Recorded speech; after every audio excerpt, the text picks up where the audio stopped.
The cries of thousands of New Zealanders fighting for a change. They are changing the rules of the game so that corporations will always win in some courtroom or offshore tribunal. The Trans-Pacific Partnership Agreement, currently in negotiation, to try trade with 11 other countries in the Pacific region.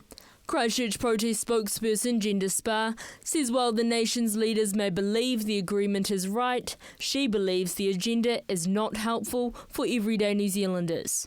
We're not being allowed to know what is going on, so we're not being allowed to comment on it.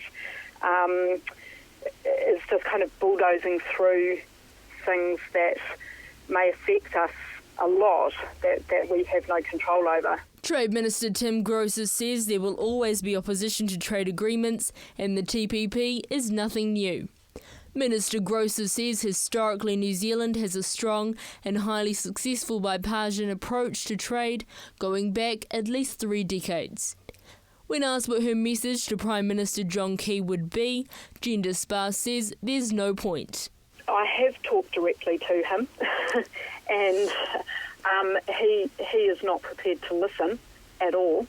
So I don't see any point in trying to have a conversation with him. At the upcoming protest on November 8 in Christchurch, Gender Spar says she expects protesters to number more than 15,000. There are currently 12 countries involved in the agreement negotiations. Gender Spar says there are also protests in these other countries. And this is an international movement. This isn't just in New Zealand that it's happening. People all over the world are really unhappy about these kinds of deals. One of the main concerns is that through the TPP agreement, foreign investors will have the right to sue the New Zealand government. Gender Spar believes this has already begun in Australia. She says the Philip Morris Tobacco is suing regulation passed about plain packaging of cigarettes.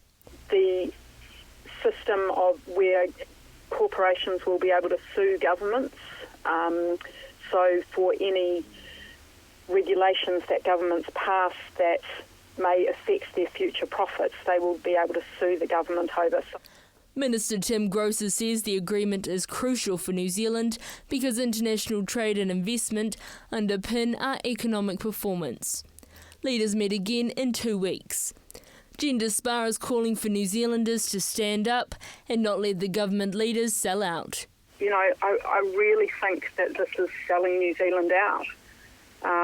We are selling out our ability to be self-determining New Zealanders with our own ideas about how things should go and what we care about.